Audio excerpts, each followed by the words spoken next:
Hello. The big news this week, of course, was PDX unveiled the new airport that they've been working on. You've heard me talk about it before, like 2.6 million board feet of Douglas fir on the ceiling, all sustainably sourced. The PDX carpet is back. Everybody's super excited about that. There are trees growing inside the airport. They've got a whole bunch of new local vendors that have set up shop in the PDX airport. Powell's is back with a new facade and all those kind of things. It was a huge celebration for the city. We've always been incredibly proud of our airport and often refer to our city as PDX. So it was really nice to see the airport come back. Nice to see the community so excited about it. I honestly can't do it justice, so I'll link up to some other videos that describe the new airport and all its, accoutrement of the new airport. But the ceiling is really just phenomenal and well worth your time to take a look at that and kind of hear the story of how it was built. So congratulations to our friends at the Port of Portland, and I hope you get the chance to experience PDX soon. What's that? No, no, no. Every week. No, you just have to subscribe. Just subscribe and it'll pop up on the YouTube or your podcast or whatever. Yeah, every week. No, I do the news every week. Okay? Cool. Talk to you later. Bye. So often people come to Portland and they're like, what should we do? Or they like post to the Portland subreddit. They're like, hey, I'm visiting Portland. Where should I go? What should I visit? Where should I eat? Where should I drink? What should I, what touristy things should I do?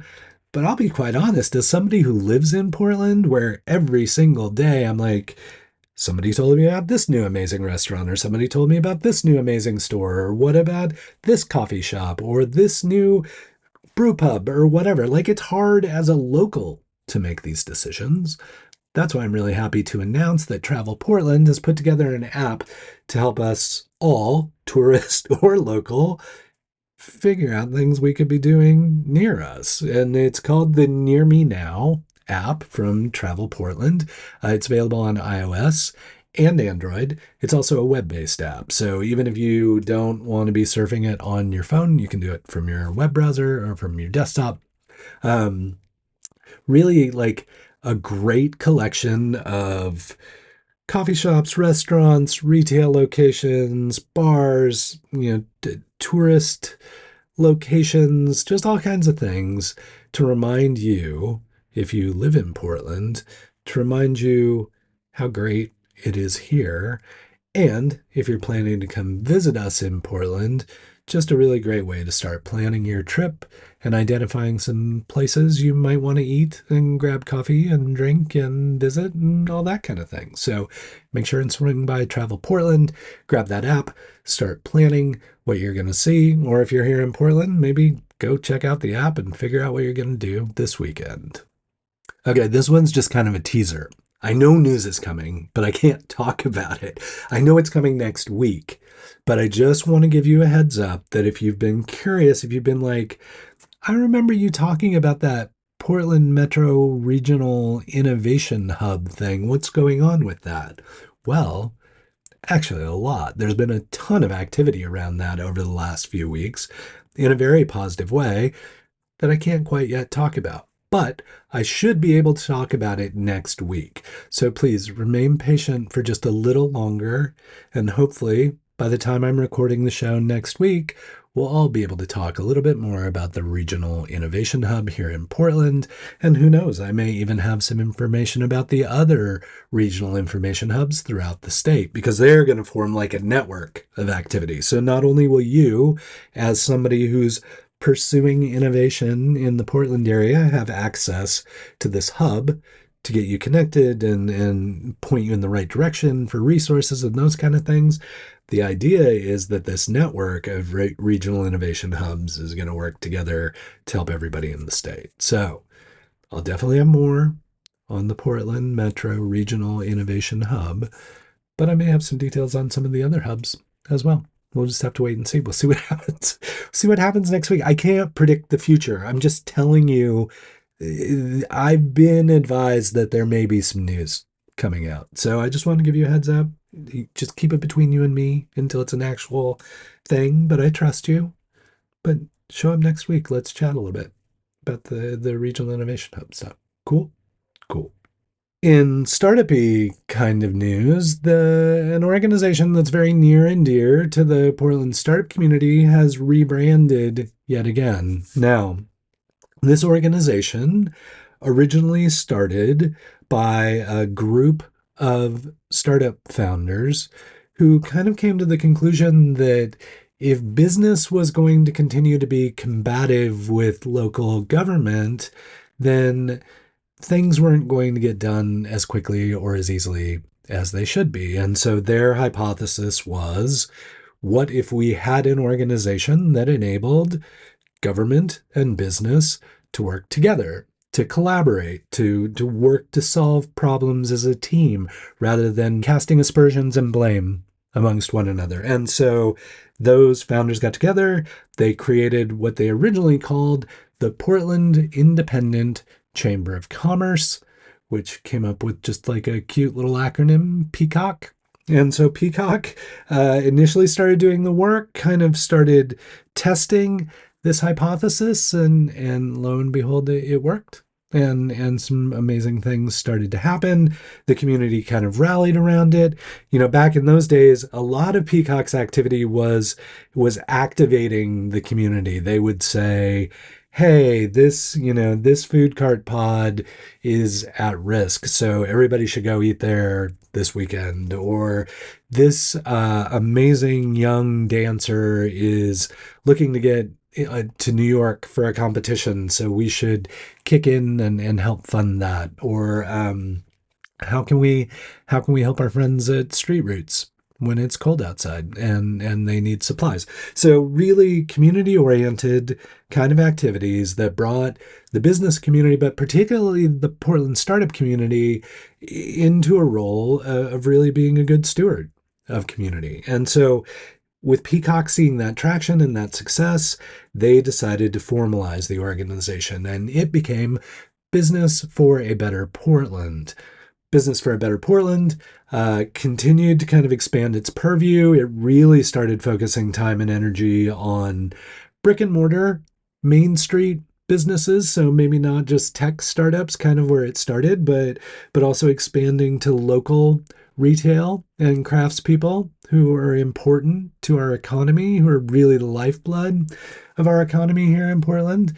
And then, especially throughout the pandemic, it really began to expand even to more of a state level, where a lot of the activity taking place was having to do with having conversations in Salem. Salem, Oregon is the capital of Oregon. And so not just focusing on local Portland government, but also the statewide government. And that was going fine. Stuff was going well. Pandemic was rough on everyone. Things were changing. And Stephen Green, who is the current executive director, he had been the interim executive director for a while and then was named the executive director of the organization. He was like, we don't really just have, it's not obvious who we are and what we do and what we want to do. And he really wanted to find a way to kind of rally around a very specific ethos.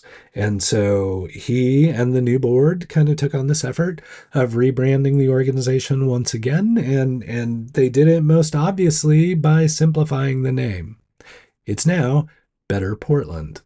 And Better Portland is really focused on very much that same original activity that started with PEACOCK, which is business and government need to work together, and community needs to come together to support businesses in the city. So they'll do things like they'll do almost like flash mob activity where they say, hey, we're showing up at this coffee shop Friday morning. We'll buy all the coffee. You just need to show up, come hang out, talk to other people. Or they will bring in, like an interesting speaker and say, we're going to discuss this what's going on in the community. And so it's really interesting to see how, in many ways, it feels like the organization has changed, but at the same time, it's really remained true to what the founders had originally set out to do. And so they released not only a new name, but a whole new look and feel. There's some new positioning there. Just it's a great refresh for a really important organization. And so if you are part of the Portland business community, if you would like to be doing more and having a more positive impact on Portland itself, if you would like to be collaborating with not only your business peers, but also local government to help improve and better Portland, then I highly suggest you check out Better Portland. Memberships are available. It's a nonprofit. And every little bit helps them do the work they want to do and helps improve our community. So I highly encourage you to take a look at Better Portland. Moving outside of Portland a little bit, our neighbors to the south in Beaverton have the annual Beaverton Startup Challenge that's been run by the Oregon Startup Center, now in its 10th year. So the Beaverton Startup Challenge is an opportunity for companies to apply for funding as well as mentorship and other services. It's competitive. So it's not just a apply and you'll get this 25K. I mean, there's some competition among the companies there and some selections that need to take place.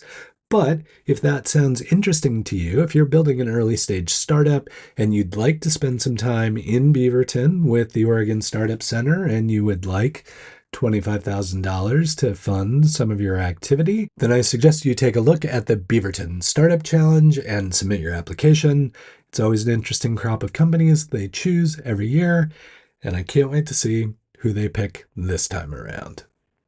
Our friends at AI Portland, always creative with the events, always really good with the community activity.